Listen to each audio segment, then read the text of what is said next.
Assalomu alaykum hurmatli talabalar. Bugungi mavzumuz jigar patofiziyologiyasi.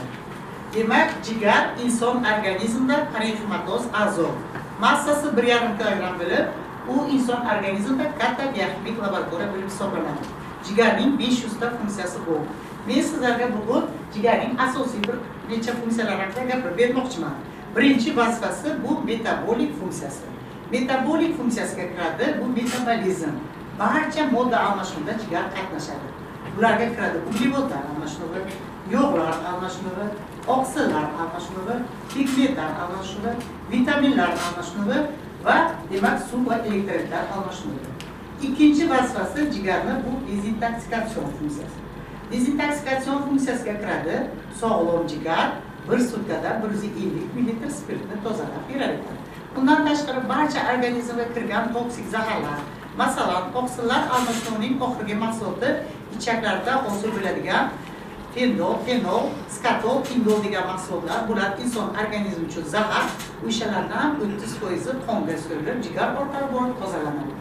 Keyingi vazifasi jigarni bu demak immun a'zo.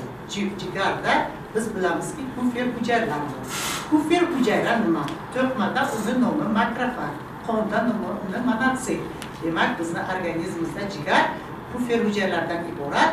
Ular katta demak fagostoz qiluvchi hujayralar ekan. Shuning uchun jigar immun a'zo bo'lib hisoblanadi. Undan tashqari jigarda bariyer funksiyasi bor. Jigar demak barcha organizmdagi demak mikroblardan to'siq funksiyasini bajaradi. Yana jigarning demak pigment almashinuvida qatnashish funksiyasi bor. Bu degani biz bilamizki, jigarda bilirubin hosil bo'ladi. Hozir ma'ruza davomida masalaga uni hosil bo'lish mexanizmini tushuntiraman. Homiladorlik davrida, embrional davrda jigar qon yaratuvchi a'zo bo'lib hisoblanadi. Undan tashqari jigar yana demak biz bilamizki, qonning ivish faktorlarini hisoblaydi. Bu qon ivish faktorlariga kiradi protrombin, prokonvertin. Demak, qon ivishda qatnashuvchi asosiy a'zo bo'lib hisoblanadi. Endi shu jigarni biz nimada itlarda tajriba olib borgan olimlarimiz Ek va Pavlov, ular inson hayotida jigar asosiy a'zolardan biri ekanligini tushuntirib o'tish bilan birga itning demak darvoza venasini biz bilamizki, anatomiya fanidan darvoza venasini hosil qiluvchi venalar bu demak nima? Vena mesenterica superior et inferior, vena gastrica dextra et sinistra va vena venalis 3 ta vena darvoza venasini hosil qiladi, vena portani. Ana shu darvoza venasini yaxshilab bog'lab qo'yganlar, keyin pastki ko'mak vena bilan darvoza venasi o'rtasiga fistula qo'yilgan. Maqsad nima? Maqsad shundan iboratki, biz bilamizki, qon darvoza venasi orqali jigarga kiradi, jigar uni tozalab beradi, dezintoxikatsion, keyin demak jigar venasi orqali yuqori pastki ko'mak venaga boradi. Lekin bu yerda endi darvoza venasi bog'langanligi sababli to'g'ridan-to'g'ri qon demak jigar darvoza venasidan pastki ko'mak venaga boradi. Pastki ko'mak vena orqali esa yurakning o'ng bo'lmachasiga boradi. Yurakning o'ng bo'lmachasiga borganda butun organizmga dezintoksikatsiya qilinmagan, tozalamagan zaharli qon tarqaladi. Bu esa o'z navbatida itning 1 sutkaga yashamasdan o'lib ketishiga olib keladi. Agar shu yerda ikkinchi tajriba qilganlar bilan, demak ikkinchi tajribada bular oqsillardan boqqanlar itni, chunki oqsillar bilan antitelalar tarkibiga kiradi va itning yashash umri 7-9 soatga cho'zilgan. Bu demak tajribalardan shu ko'rsatadiki, demak jigar ham jigarsiz demak uzoq vaqt yashab bo'lmaydi. Masalan, bizning bemorlarimizda jigar serozi, jigar yetishmovchiligi kasalliklarda biz ana shu demak tajribalardan foydalangan holda kasallarimiz jigar komasiga tushib, ularning o'lib ketganligini biz mexanizmini tushunishimiz mumkin. Endi bizlar demak jigar patofiziologiyasini o'rganishda eng asosiy bu mexanizm bilirubinning hosil bo'lish mexanizmidir. Bilirubinni hosil qilishni bizlarga demak inson organizmida retikuloendotelial sistema bor. Retikuloendotelial sistemaga kiradi bu suyak ko'magi va taloq. Bu qanaqa sistema? Bu yerda demak intrasidan 120 ta inson organizmida yashagandan keyin ular demak o'sha a'zolarda parchalanadi normada va ular parchalangandan keyin intratsit tarkibidan ajraladi gemoglobin. Gemoglobindan ajraladi demak gemoglobin. Gem degani 3 molekula temir plus kobalt. Demak kobaltdan biz bilamizki, yaqinda o'tgandik, anakobalamin asosiy demak qon yaratuvchi element. Endi shu yerda globin degan oqsil parchalanib ketadi. Gem 3 molekula temirdan hosil bo'ladi, temirli ferment. protoporfirin. Protoporfirindan hosil bo'ladi biliverdin. Biliverdindan esa hosil bo'ladi erkin bilirubin. Ya'ni erkin bilirubinning nomi ikkinchi nomi bog'lanmagan. Erkin bilirubin inson organizmida juda ham toksik zahar ahamiyatga ega. Bu demak juda ham zaharli bilirubin. Undan tashqari erkin bilirubin suvda erimaydi, yo'qda eriydi. Erkin bilirubin inson organizmida katta diagnostik ahamiyatga ega. Sizlar bo'lajakdagi shifokorlar erkin bilirubinga qarab bemorga tashxis qo'yishda juda ham bundan to'g'ri foydalanishingiz mumkin. Erkin bilirubindan keyin erkin bilirubin biz bilamizki, demak asosiy qonga o'tgandan keyin hozir aytdik, erkin bilirubin yo'qda eriydi, suvda erimaydi. Qonning tarkibi esa 70%-90% suvdan iborat. Shuning uchun erkin bilirubin qonda yakka o'zi yurmaydi. Uni albumin degan oqsil toshiydi. Albumin oqsil bilan kelib, u jigarga, demak, erkin bilirubin, albumin qonda qoladi, erkin bilirubin jigarga keladi. Demak, uning qo'li bo'shaydi. Shundaymi? Shuning uchun u o'ziga demak glyukuron kislotani bog'lab qoladi. Glyukuron kislotani bog'lab qolgandan keyin jigar erkin bilirubin demak bog'langan bilirubinga aylanadi. Bog'langan bilirubin esa o't pufagiga ajraladi. O't pufagidan 12 barmoqli ichakka ajraladi. Shu yerda demak bog'langan bilirubin haqida gapirishimiz kerak. Bog'langan bilirubin u kishi toksik emas, u kishi suvda eriydi va inson organizmida pigment vazifasini bajaradi. Demak, siz qanaqa rangda bo'lishingizdan qat'iy nazar, kimdir oramizda oq, kimdir sariq rangli, terisining rangi, kimdir terisi demak bug'doy rang. Qanaqa rangda bo'lishingizdan qat'iy nazar sizda sariqlik toplanadi. Bu degani bog'langan bilirubin qoningizda bor degani. Chunki u demak terida rang beradi, keyingi pigment vazifasi sindik va axlotga rang beradi. Endi bu 12 barmoqli ichakka so'rilgandan keyin u 12 barmoqli ichakni demak shilliq ostidan demak qon tomiriga bir qismi qaytib qonga so'riladi. Qolgan qismi yo'g'on ichakka o'tadi. Yo'g'on ichakka u demak sterkobilingga aylanadi va axlatga rang beradi. O'sha yo'g'on ichakdan yana sterkobilin bir qismi qaytib qonga so'riladi va buyrakka boradi. Buyrakka borib demak siydikka rang beradi. Shu yerdan hosil bo'lyapti demak sog'lom odamda ertalab nahorda nonushta qilmasdan bilak venangizdan borib qon topshirasiz. Qon topshirganingizda sizga chiqadi umumiy bilirubin. Umumiy bilirubin normada 8 dan 20,5 mikromol na litrga teng. Shundan o'rt ichida bor erkin bilirubin, bog'langan bilirubin. Erkin bilirubin demak 5 dan 15 mikromol na litrni tashkil qiladi. Demak, bu umumiy bilirubindan qaysi biri ko'p ekan? Erkin bilirubin. Keyingisi bog'langan bilirubin, u 3 dan demak 5 gacha mikromol na litrga teng. Bu demak norma. Demak, sizga men bilirubin hosil bo'lish mexanizmini aytdim. Bilirubin hosil bo'lish mexanizmini bilgan holda siz endi sariqliklar haqida tushunchaga ega bo'lishingiz mumkin. Sariqlik bu nima? Sariqlik bu 3 ta a'zoning patofiziologiyasi. Birinchisi eritroslavik shikastlanish bilan bo'ladigan sariqlik, ikkinchisi jigar kasalliklarida bo'ladigan sariqlik, uchinchisi o't pufagi patologiyada kuzatiladigan sariqlik. Shuning uchun biz bularni mexanik, parenximatoz va gemolitik sariqliklarga bo'linamiz. Demak, sariqliklarning 3 ta turi bor ekan. Birinchi sariqlik bu mexanik sariqlik. Mexanik sariqlik demak o't pufagi patologiyasi bilan bog'liq. Bu yerda o't pufagining masalan o't tosh kasalligi bo'lishi mumkin. Asosiy sabablardan biri. Ikkinchisi o't pufagida liabliya bo'lishi mumkin. O't yo'llarining diskineziyasi, xolisistik kasalliklar bo'lishi mumkin. Ana shunday holatlarda demak endi hozir aytib o'tilgan bilirubin, demak hosil bo'lgan bilirubin kelib jigarga bog'lanib, o't pufagiga kiradi-yu, o't orqali 12 barmoqli ichakka ajralishi buziladi. Shuning uchun kasal sizga keladi. Qonda umumiy bilirubinning miqdori 70 mikromol na litr. Shundan erkin bilirubin 5 mikromol na litrga teng. Bog'langan bilirubin esa 65 mikromol na litrga teng. Siz agar shunaqa kasal tahlilni ko'rsangiz, bemalol siz demak tashxis qo'yishingiz mumkin. Bu yerda qaysi bilirubin oshgan? Bog'langan bilirubin oshgan. Demak, bu qaysi a'zoning patologiyasidan dalolat beradi? Bu o't pufagi patologiyasidan dalolat. Chunki bu yerda Chunki erkin bilirubinga ega jigar sog'lom va bemalol u demak erkin bilirubinni glukron kislota bilan bog'lab bergan. Endi qarang, shu yerda biz bog'langan bilirubin miqdori ko'p, lekin o'sha bog'langan bilirubin shu yerda o'tfakda tosh bo'lsa, u qonga qaysi yo'l bilan o'tgan? Ana shu savol demak shu yerga tug'iladi. Buning demak mexanizmi shunaqa.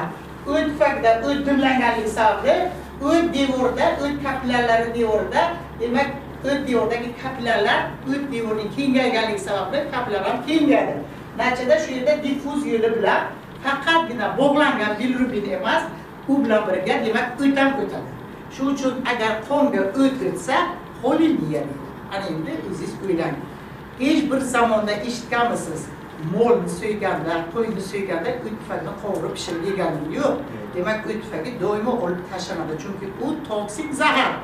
Endi sizni bemoringizni qoniga o't o'tyapti. Kapillarlar orqali o't o'tyapti. Xolemiya. Demak, bu o't butun organizmga butun intoksikatsiya berib, jigar hujayralarining shikastlanishiga olib keladi. Bu kasallik bilan uzoq vaqt kasallar demak davolanmasdan yuraversa, hech qachon demak aytib bo'lmaydi, asoratga olib kelishi mumkin biliar jigar sirrozi. Chunki o't kislotalari qonga o'tyapti va u jigar hujayralarini shikastlanishga olib keladi. Undan tashqari, bog'langan bilirubin demak qonga o'tadi, xolemiya va yana demak bemorlarning terisining rangi qanaqa bo'ladi? Terisining rangi demak bog'langan bilirubinning miqdori bor, ko'p. Shuning uchun biz hozir aytdik, bog'langan bilirubin teriga demak rang beradi, sariqlik. Demak, bemorlarning terisining rangi sariq. Yana undan tashqari o't kislotalari ham qonga o'tyapti. Shuning uchun yashillik toblanadi. Bu demak terisining rangi. Ikkinchi belgisi, o't kislotalari qonga chiqqandan keyin nerv oqlarini qitiqlaydi. Shuning uchun bemorlarda demak terisida qichish belgilari kuzatiladi. Uchinchi belgisi, o't kislotalari qonga o'tgandan keyin ular qon orqali borib yurakning sinus tugunini shikastlantiradi. Shuning uchun bunday bemorlarda bradikardiya kuzatiladi. Ya'ni demak qon bosimi ham pasayadi, pulsi ham pasayadi. Undan tashqari yana demak axlatning rangi. O't orqali o't tufagi 12 barmoqli ichakka ochilishi kerak, lekin o't yo'li yopilgan. Shuning uchun bog'langan bilirubin 12 barmoqli ichakka ajralmaganligi sababli axlat rangsiz bo'ladi. Siydigida esa biz bilamizki, bog'langan bilirubin suvda eriydi. Demak, u qonda miqdori bor, shuning uchun bemalol buyrakka borib filtratsiyalanadi va bemalol demak siydigga rang berishi mumkin. Siydigning rangi demak to'q oldan qoladi. Bu demak sizga mexanik sariqlikning klinik belgilari. Siz qon tahlili va demak ana bunday teridagi, siydik va axlatdagi ko'rsatkichlarga qarab bemorlarga bemalol tashxis qo'yishingiz mumkin. Ana shunda demak ana mexanik sariqlikda demak sizga nimani bilirubinning miqdorini o'zgarishlarini ko'rsatgan. Endi keyingi sariqlik bu demak nima? Parexematoz sariqlik. Parexematoz sariqlik ham qarang. Boshlanish bor, kasallikda keyin avj olish bor, keyin sog'ayish bor. Chunki parexematoz sariqlik bu jigar hujayralarining shikastlanishidan bo'ladigan sariqlik hisoblanadi. Biz bu parexematoz sariqlikni asosiy etiologik sabablari bo'lib, birinchi sababi bu gepatit, virusli gepatitlar. Demak, gepatit A, gepatit B, gepatit C, D. Har xil demak nimadagi turdagi viruslar. Endi men nima demoqchiman? Parexematoz sariqlikda bu gepatit hujayralar shikastlangandan keyin demak bu yerda hujayra kasallikning qancha darajada demak shikastlanishiga bog'liq. Yaqinda biz yallig'lanish mavzusini o'tdik. O'sha yallig'lanish jigar hujayralarida kuzatiladi. Endi qarang, agar yallig'lanish darajasi demak diametri katta bo'lsa, bu kasallikning demak og'ir darajasi haqida dalolat beradi. Yallig'lanish, shikastlanish demak kam darajada bo'lsa, bu kasallikning yengil darajasi haqida dalolat beradi. Lekin men sizlarga hozir bemorlarimiz orasida demak avj olgan davrda, ya'ni yallig'lanishning katta o'choqli diametrdagi mexanizmi haqida tushuntirgan. Jigar hujayrasi bog'lab berib shu yerda shikastlansa, biz bilamizki, jigarda parexemasda demak qon tomirlar bor.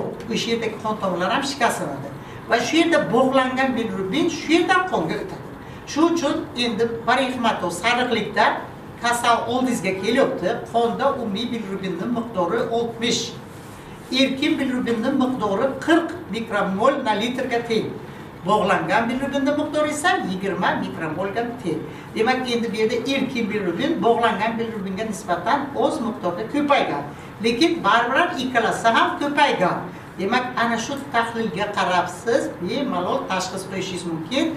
Bu parenxematoz sariqlik. Endi bemorda nima kuzatiladi? Erkin bilirubin hozir men sizlarga aytdim, toksik zahar yo'qda eriydi.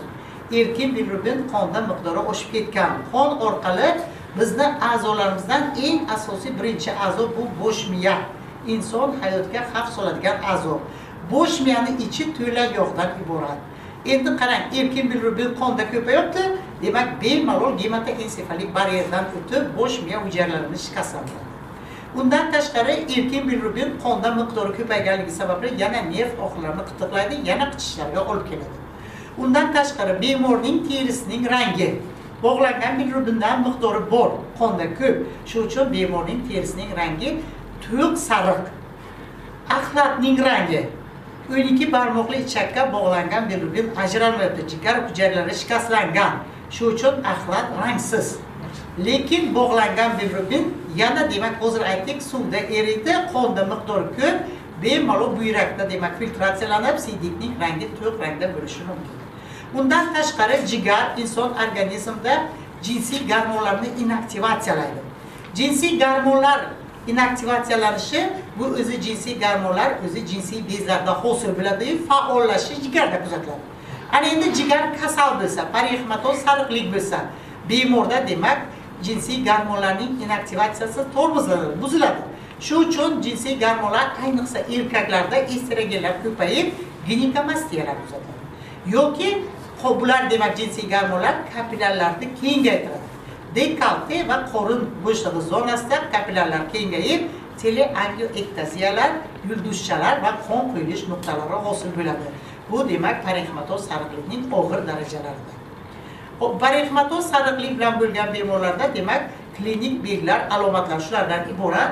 Ana bu yerda ham demak bu ko'rsatilgan, sizlarga bemalol ko'rishingiz mumkin. Bundan foydalangan holda qondagi va demak siydikdagi o'zgarishlarni ko'rishingiz mumkin. Keyingi sariqlik bu gemolitik sariqlik. Endi parenxematoz sariqlikda problema kasallik jigarda edi, patologiya. Mexanik sariqlikda patologiya o't tufayli edi. Gemolitik sariqlikda jigar ham sog'lom, o't tufayli ham sog'lom, patologiya eritrotsitda. O'sha uchun gemolitik sariqlik ham nasliy ham orttirilgan turlarga bo'linadi. Eritrotsitlik gemoliz bilan boradigan sariqlik bo'lib hisoblanadi. Bu yerda demak gemolitik sariqlikda kasallik asosan eritrotsitlarning uzoq vaqt yashamasligidan kelib chiqadi. Masalan, eritrotsitlarda har xil og'ir metallar bilan shikastlanishdan, is gazdan zaharlanishdan, ilon chaqsa, chayon chaqsa, bular natijasida eritrotsitlar gemolizlanadi. Bu o'z navbatda demak eritrotsitlarning uzoq vaqt yashamasdan parchalanishiga olib keladi. 120 kun yashash o'rniga 14 kun eritrotsit yashayapti. Natijada eritrotsitlarning ko'p miqdorda parchalanishi bu demak gemolitik sariqlikka olib keladi. Endi bu yerda eritrotsitdan ajralgan demak erkin bilirubinning qonda miqdori oshadi. Erkin bilirubinni bundan tashqari bog'langan bilirubinning ham qonda miqdori oshadi. Lekin gemolitik sariqlikda ko'pincha demak eritrotsitlar birdaniga ko'p miqdorda parchalanganligi sababli jigardagi glyukurok kislotaning demak miqdori yetmaydi. Shu uchun qonda faqat erkin bilirubinning miqdori oshib ketadi. Ana shu yerda men nasliy kasallik sifatida aytishim kerak. Demak, 3 ta sindrom bor jigar kasalliklarida. Birinchi sindromning nomi demak bu nima? Gilbert sindromi. Gilbert sindromi degani bu demak jigarda bir erkin demak biliverdin keladida erkin bilirubin kelib glyukurok kislota bilan bog'lanishi kerak. Agar shu yerda nasliy glyukuron kislota yetishmasa, demak bolalar dunyoga kelgan bolalarda Gilbert sindromi kelib chiqadi. Ya'ni ularda faqat erkin bilirubin qonda miqdori oshadi. Ikkinchi sindrom bor, Neu-Quarry sindromi. Bu Neu-Quarry sindromi degani demak endi erkin bilirubin bilan glyukuron kislota bog'lanadi-yu, lekin demak jigardan o't tufayli ajralib chiqmaydi. Bu ikkinchi sindrom. Uchinchi sindrom bu Jobson sindromi. Jobson sindromda endi hosil bo'lgan bog'langan bilirubin, erkin bilirubin keladi, glyukuron kislota bilan bog'lanadi. Bog'langan bilirubin o't tufayli ajraladi. Ya'ni o't tufaylidan 12 barmoqli ichakka ajraladi. Ana shunday hosil bo'lishi, yoki qabul qilinishi, yoki bog'lanishi, ana shu yerda buzilishlar kuzatilsa, demak bular nasliy kasallik bo'lib hisoblanadi va bolalar shunaqa kasallik bilan tug'iladi va uzoq yashamaydi. Endi biz davolovchi vrachlar orasida shunday demak homiladorlik davrida ayolni demak 38 hafta homilaga talashgan sari xohlasak xohlamasak jigar a'zosini qisadi. Shuning uchun jigar demak qisilgandan keyin jigar hujayralarida yengil darajada shikastlanish kuzatiladi. Bola homila dunyoga keladi, bolada demak fiziologik sariqlik bilan dunyoga. Siz davolovchi vrach, siz ikki xil chaqaloq tug'iladi shu yerda. Ana bu gemolitik sariqlik bilan tug'iladigan chaqaloq bor. Buni aytamizki, yangi tug'ilgan chaqaloqlarning gemolitik sariqligi. Ikkinchisi esa fiziologik sariqlik bilan tug'iladi. Ikkalasida sariqlik bir xil bo'ladi. Bizni organizmimizda esdan chiqarmak, ko'zimizda ko'z sklerasi kollagen tolalaridan iborat ekan. Shu uchun erkin bilirubindan bog'langan bilirubindan o'sha kollagen tolalaridan tez o'tar ekanda, shu uchun sariqlik yaqqol namoyon bo'ladi. Ikkala ham bola bir xil belgi bilan tug'ilgan. Faqat siz uni ajratishingiz kerak. Bu fiziologik sariqlikmi yoki yangi tug'ilgan chaqaloqlarning gemolitik sariqligimi? Buni ajratish uchun oddiy usul, demak, chaqaloq bilan jigarni biz paypaslab ko'ramiz.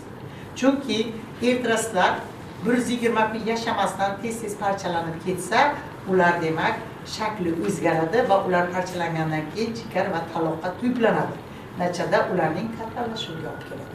Shu uchun yangi tug'ilgan chaqaloqlarning gemolitik sariqlik bilan tug'ilgan kasallarda gepatorenal sindrom kuzatiladi.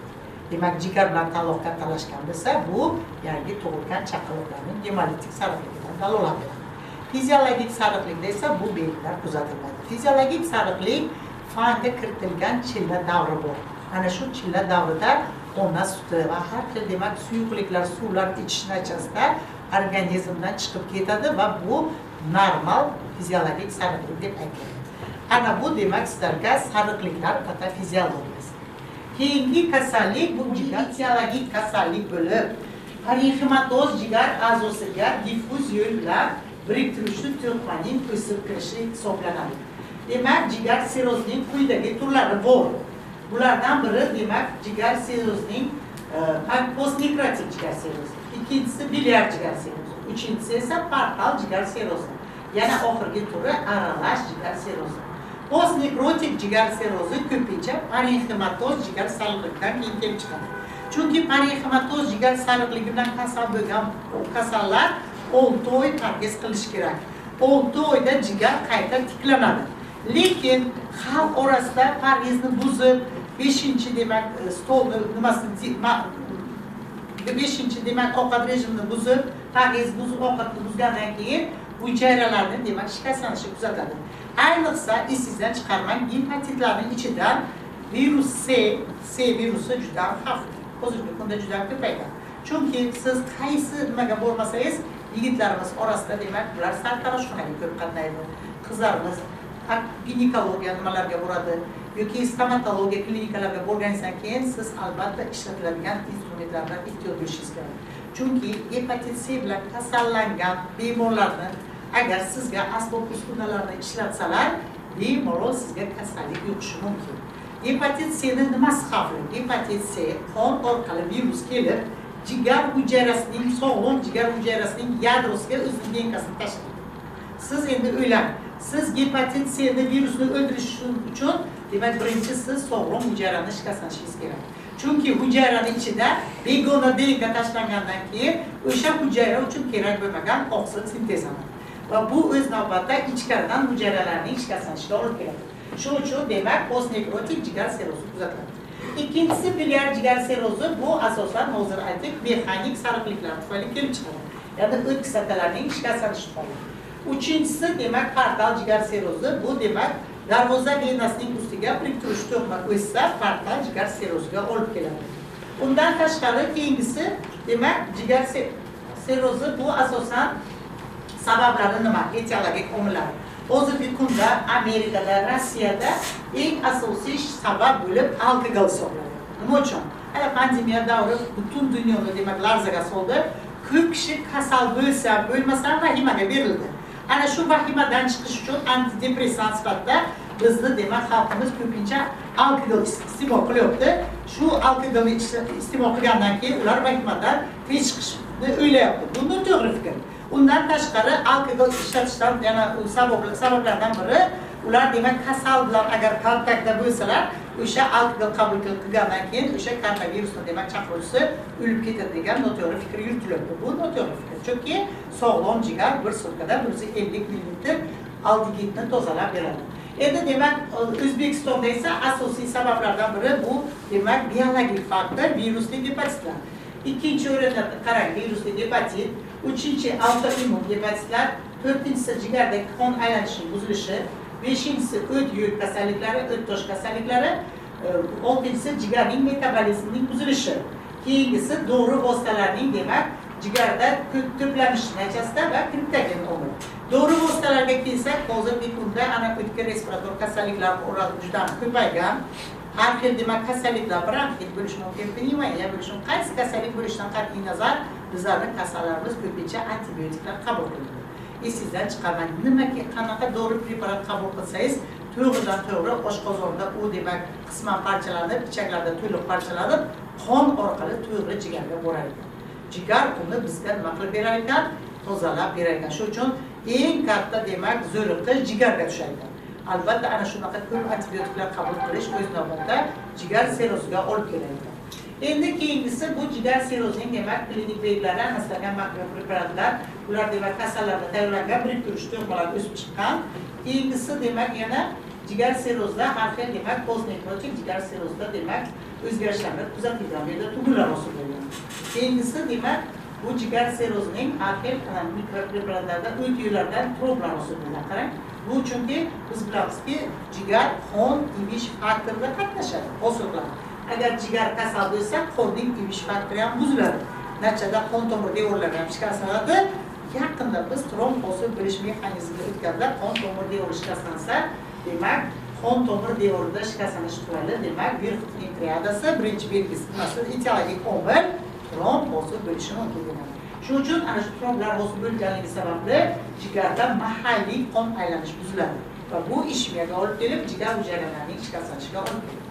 Undan tashqari demak jigar sirrozining ana bu portal hipertenziyasi bilan bo'lgan bemorlarimizni ultrazvuk tekshirishlarda tekshirganlar, UZI tekshirish echogrammasi, yana demak jigar patologiyasida tekshirishlarda demak jigar sirrozining skaman patogenezini aytib bermoqchiman. Bu yerda demak birinchi shikastlovchi omil hujayralarning gepatosit hujayralarining demak gipoksiyasiga olib keladi. Patogen omil hujayralarda mahalliy qon aylanishining buzilishiga olib keladi. Ishemiya tufayli rivojlangan gipoksiyada esa chala yongan mahsulotlar hosil bo'ladi. Chala yongan mahsulotlar suv kislota, pirozin kislota, bular o'z navbatida gepatosit hujayralarining yana chuqur shikastlanishiga olib keladi.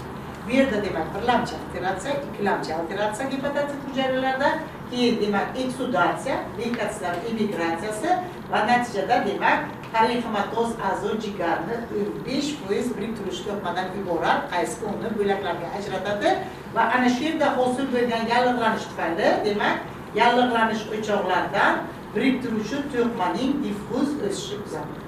Biriktiruvchi to'qimaning diffuz o'sishi esa jigarning fibrozlanishi va septalarning hosil bo'lishiga olib keladi. Jigar sirrozi bu demak kasallikning asorati. Bu ham o'z navbatida jigar yetishmovchiligiga olib keladi. Jigar yetishmovchilikka demak jigar komasi ham kiradi. Jigar yetishmovchiligi natijasida kelib chiqadigan komalar, birinchidan jigar yetishmovchiligi nima? Jigar yetishmovchiligi jigarning bir yoki bir nechta funksiyasining demak shikastlanishidan kelib chiqadi. Jigar komasi esa bu progressiyalanuvchi jigar yetishmovchiligining oxirgi davri bo'lib hisoblanadi. Jigar komasi natijasida organizmda intoksikatsiya hosil bo'lgan toksik mahsulotlar, fenol, indol, skatol, erkin bilirubin, mochilina, azot, amiak, glutamin kislota, gamma aminomoy kislota barcha hosil bo'lgan zaharli mahsulotlar bosh miyaga borib, bosh miya hujayralarini shikastlantiradi va bu jigar komasiga olib keladi. Endi jigar yetishmovchiligining asosiy belgilari.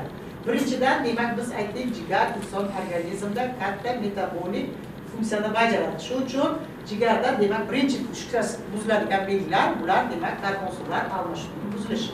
Karbon-suvlar almashinuvining buzilishidan hosil bo'ladi demak glikogen tormozlanadi. Glyukoneogenez kuzatilmaydi. glikogen tufayli glyukuron kislota hosil bo'lishi kerak, u ham buziladi. Natijada qonda gipoglikemiya kuzatiladi. Qonda gipoglikemiya kuzatilsa, gipoglikemiya gipovolemiyaga olib keladi. Gipovolemiya esa gipotoniyaga olib keladi. Bemorlarda demak qon bosimining pasayishi kuzatiladi. Bundan tashqari biz bilamizki, bosh miyaning eng asosiy oziqlantiruvchi moddasi mahsuloti bu uglevod. Shuning uchun o'zingiz o'ylab bosh miyada gipoglikemiya bo'lsa, bosh miya hujayralarida oziqlanish buziladi.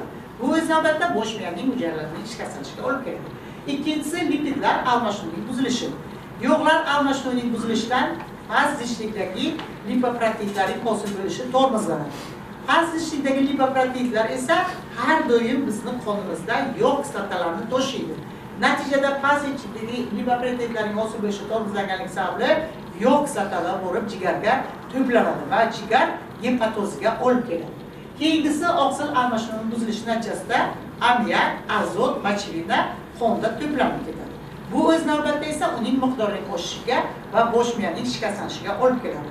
Undan tashqari lipidlar almashinuvining buzilishi natijasida normada sog'lom odamda keton tanachalari hosil bo'ladi. Bu vitamin B ta'sirida. Vitamin B1 bu piruvatdan asil koenzimni hosil qiladi. O'z navbatida bu yerda esa keton tanachalari normada qonda demak hosil bo'ladi, lekin bu yerda demak jigar kasalliklarida keton tanachalarining miqdori oshib ketadi. Bu esa o'z navbatida ketoasidozga olib keladi. Yana demak ferment almashinuvining buzilishi demak bu yerda ana shu demak glikogen ta'sirida glyukuron kislotada hosil bo'lishi uchun glyukuron midaza fermentining shikastlanishi kuzatiladi. Bu o'z navbatida fermentlar yetishmovchiligiga olib keladi. Vitaminlarning ikki xil turi bor: suvda eriydigan vitaminlar va yog'da eriydigan vitaminlar. Ikkalasini ham demak almashinuvi buziladi. Masalan, jigar kasalliklarida biz bilamizki, jigar inson organizmida suvda eriydigan vitaminlardan vitamin B12, sianokobalaminning zaxirasi 3 yildan 5 yilgacha jigarda to'planadi.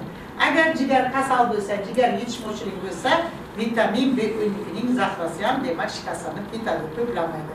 Natijada kasallar orasida jigar permitsioz, ya'ni vitamin B12 yetishmovchiligi anemiyasi kuzatiladi.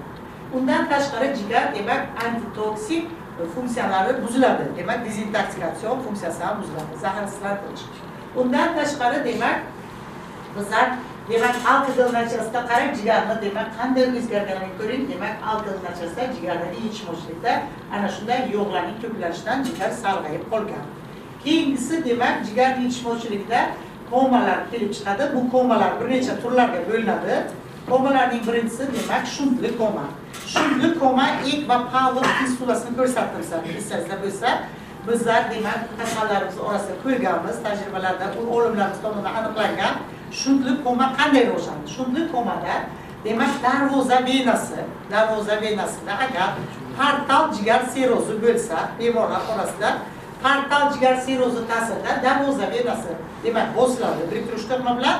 Natijada darvoza venasida qon dumlanib, u demak yuqori qova venaga qonni o'tkazib beradi. Shu yerda anastomozlar ochiladi. Ana bu anastomozlar ochilganligi sababli darvoza venasidagi qon jigarga borish kerak, jigarga bormaydi, tozalanmaydi, intoksikatsiya bo'lmaydi, to'g'ridan-to'g'ri pastki qova venaga o'tadi. Va bu o'z navbatida shuntli komaga olib keladi va kasallarning zaharlanishiga olib keladi. Ikkinchisi bu jigar hujayraviy koma. Jigar hujayraviy koma ko'pincha bu parexmatoz sariqlikda kuzatilib, postnekrotik jigar demak sirrozda kuzatiladi. Bu yerda jigar hujayralarining shikastlanishi, nekrozi natijasida hosil bo'ladi. Bu yerda demak jigarning barcha funksiyasi buzilib, ammiak ko'p miqdorda hosil bo'lib to'planib va organizmda butun intoksikatsiya belgilari kuzatilib, ammiak demak organizmda qonda miqdori ko'payib hujayralar shikastlantirib, bosh miya hujayralariga boradi. Bu jigar hujayralari hujayraviy demak komaga olib keladi. Uchinchi koma bu demak aralash. Bunda ham demak shuntli koma kuzatiladi, ham jigarning demak parexmatoz komasi kuzatiladi. Keyingisi jigar komasining patogenetik davrlari. Birinchi davr bu demak psixoemotsional buzilishlar. Sizga demak jigar yetishmovchiligining demak komalaridan kasal kelsa, siz demak quyidagi belgilar orqali uni aniqlashingiz mumkin. Birinchi belgilar psixoemotsional, chunki bosh miya demak barcha hosil bo'lgan organizmda toksik moddalar to'g'ridan-to'g'ri borib bosh miya hujayralarini shikastlantiradi. Demak, kasallarning kayfiyati o'zgargan bo'ladi. Ularda demak, uyqusizlik buziladi. Kechqurun uyqusizlik kuzatiladi. Kunduz esa uyquchanlik kuzatiladi. Bosh aylanishi kuzatiladi, xotiraning susayishi kuzatiladi. Ikkinchi bu nevrologik buzilishlar, nevrologik buzilishlarga kiradi. Demak, es hushining buzilishi, demak, har xil alaqsirash kuzatiladi. Ko'ngil aynisi, qusish, tremor hamda tormozlash kuzatiladi. Bemorlarning esi kirdi-chiqdi bo'ladi. Bemorlar o'zining yaqin qarindoshlarini tanimay qoladi. Uchinchi belgisi bu koma. Es hushining butunlay yo'qolishi. Bemor endi to'g'ridan-to'g'ri hushdan ketadi. Es hushi to'liq yo'qolib, reflekslar ham yo'qoladi. Natijada demak bemorlarda qon bosimi ham pasayib, bemorlar hushdan ketadi. Bu demak komaning belgilari. Endi sizlarga bugungi mavzuda jigarning oldida joylashgan unga yaqin a'zosi o't tufayli haqida gapirmoqchiman. O't tufagining yalliqlanishi xolesistik deyiladi. Hozirgi kunda demak o't tufagida yalliqlanish tufayli parhezning buzilganligi sababli har xil organizmda demak modda almashinuv buzilishi natijasida o'ttosh kasalliklari ko'paygan. O'ttosh kasalligi nima? O'ttosh kasalligi bu gepatobiliar tizimning almashinuv kasalligi bo'lib, jigar o't yo'llarida va umumiy o't yo'llarida o't tufagida o't toshlarining paydo bo'lishidir. O'ttosh kasalligining asosiy etiopatologik teoriyalari. Birinchisi bu infeksion teoriya, mikroblar, yallig'lanish, har xil demak etli to'qimaning elementlari bo'lishi mumkin. O't toshlari yadro vazifasini bajarishi mumkin. Ikkinchisi metabolik teoriya. Metabolik teoriyada o't tarkibining buzilishi, o't quyuqlanishi bo'lishi mumkin. O't kislotasi va xolesterinlarning o'zgarishi natijasida yuzaga kelishi mumkin. Ana endi o'ttosh kasalligining etiologik faktorlari birinchidan nasliy bo'lishi mumkin. Ikkinchidan konstitutsional, ya'ni gavda tuzilishga mos. Uchinchisi alimentar. Nima uchun alimentar? Ibn Sino ham o'z kitobida yozib ketgan ekan, agar siz xamirli mahsulotlar ko'p iste'mol qilsangiz, o't tufagidan o't kam ajraladi ekan. Natijada o't tufagida o't dimlanib, o'ttosh kasalligiga olib kelar ekan. Agar siz har xil kletchatkaga boy mahsulotlar, sabzi, karam, lavlaki, meva, cheva, har xil demak sabzavot mahsulotlardan to'g'ri foydalanib, ovqatni ratsioningizga qo'shib iste'mol qilsangiz, o't tufagingizdan o't me'yorda ajralib chiqar ekan va bu o'ttosh kasalligiga olib kelmas ekan. Shuning uchun sizlar demak har doim ovqatlanayotgan vaqtda albatta kletchatkadan foydalanishingiz kerak ekan. Keyingi sabab o'tning gipersekretsiyasi, ya'ni xolesterinni o'tda miqdorining oshib ketishi. Keyingi sabab disgormonal o'zgarishlar bo'lishi mumkin. Keyingi sabab o'tning quyuqlashishiga olib keladigan kam harakatlik. Hozirgi kunda xalqimiz juda kam harakatchan bo'lgan, gipodinamiya. Bu ham yaxshi emas. Har xil demak safronni quyuqlashtiruvchi dori vositalarini iste'mol qilish, o't yo'llarining keng yalliqlanish kasalligi, ya'ni xolesistik diskineziya, o't yo'llarining to'rayishi va o't tufagida lamda bo'lishi. Ular o'z navbatida bunday o't toshlarini hosil bo'lishiga olib keladi. Hozirgi kunda o'ttosh kasalliklari juda ko'paygan. Masalan, savol tug'iladi, nima uchun avvallari o'ttosh kasallik bilan kasallar buncha ko'p aniqlanmagan, ko'p kuzatilmagan va hozirgi kunda shu kasalliklardan kasallar ko'paygan. Bu savolga men shunday javob bergan bo'lardimki, avvallari diagnostika yaxshi yo'lga qo'yilmagan. O'zi tekshirish usullari yaxshi yo'q edi, hamma joyda yo'q edi. Ayniqsa rayonlarda yo'q edi, shaharda kam joylarda bor edi. Hozirgi kunda esa tekshirish usullari hamma joyda ko'payib ketgan, shuning uchun o'ttosh kasalligi ko'payib ketgan. Bundan tashqari demak, o'ttosh kasallik bilan kasallangan bemorlarni biz qarang har xil o'lchamdagi toshlar hosil bo'lyapti. Siz davolovchi vrach kasal oldingizga kelsa, bilirubin miqdori o'zgargan yoki masalan ertalabki demak og'izda achchiqlik, tili oqarishga qoplangan, ovqatlangandan keyin damlaydi degan shikoyatlar bilan kelsa, siz darrov unga shoshilib demak o't haydovchi preparatlar yozib bermang. Makajo'xori ko'pagi, xalasas yoki allahoga o'xshagan o't haydovchi mahsulotlar yozib bermang. Ular tabiiy bo'lsa, chunki o't tufagida tosh bo'lishi mumkin.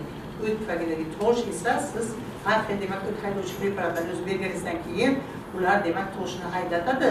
Natijada o't tufagi yo'qoladi, kasal bo'lishi mumkin. Chunki o't bu zahar, bu esa peritoneitga olib keladi. Shuning uchun albatta o'zi tekshirishni o'tkazib, keyin o'shanga qarab demak kasalga individual demak yondashish kerak. Ana endi o'ttosh kasalligining belgilarini qarang. Belgilari va asoratlari. O'ng tomonda demak belgilari, chap tomonda asoratlari. Birinchi belgisi bu sariqlik. Ikkinchisi, hozir aytdik, demak o't qonga o'tgandan keyin sinus tuguni shikastlaydi. Shuning uchun yurak sohasida og'riq. Keyingisi isitma. Chunki o't tufayli yallig'lanish bo'ldiki, sizlar yaqinda yallig'lanish mavzusini o'tganda biz aytgandik, yallig'lanish mediatorlari bor. Histamin, bradikinin, serotonin. Bular og'riq chaqiruvchi va demak prostaglandinlar esa isitmani chiqaruvchi. Shuning uchun o't tufayli qo'sh kasalligi bilan albatta isitma bo'ladi. Demak, gazning to'planishi, chunki ichaklarning peristaltikasi buziladi. Shuning uchun gaz chiqishi ham buziladi. Keyingisi qabziyat. Qabziyat ham demak o't biz bilamizki, o'yliki barmoqli ichakka o't ajralgandan keyin har doim organizmga qabul qilingan lipidlar o't orqali, o't kislotalari va oshqozon osti bezidan ajraladigan ferment lipaza ta'sirida yog'lar parchalanadi.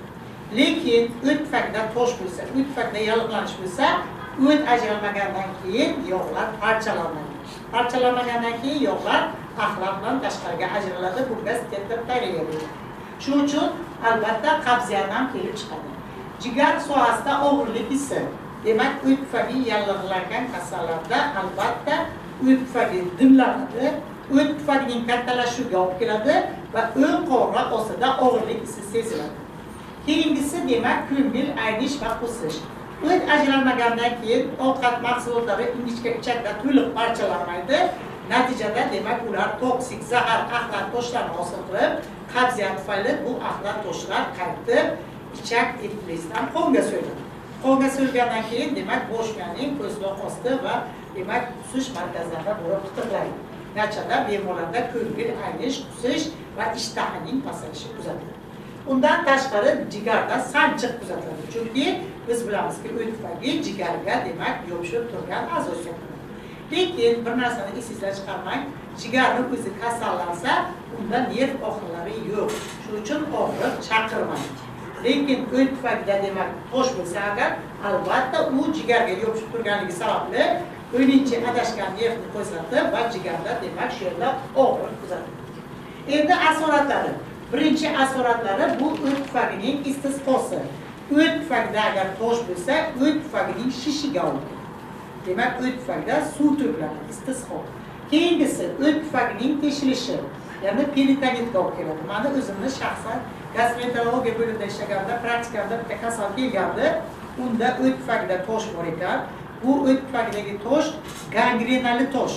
Endi u o't tufayli bir necha yildan bo'lganligi sababli o't yo'llarini, o't tufayli devorni yallig'lantirib, nekroz to'qmasiga olib kelgan. Bu kasal demak o'sha o't haydovchi makajo'xo'rikni iste'mol qilganligi sababli o'sha o't tufayli yo'lib kasal demak o't tufayli yo'lishdan, teshilishdan peritonit bo'lib oldimizda yosh kasal yigit o'lib ketdi. Undan tashqari o't tufayli gangrenasiga olib keladi. Undan tashqari jigarda biliar jigar sirroziga olib keladi. Yana o't yo'llarining infeksiyasi va sepsisga olib keladi. Shu bilan bugungi ma'ruzamiz tugadi. Qanday tushunmagan savollaringiz bo'lsa berishingiz mumkin. E'tiborlaringiz uchun rahmat.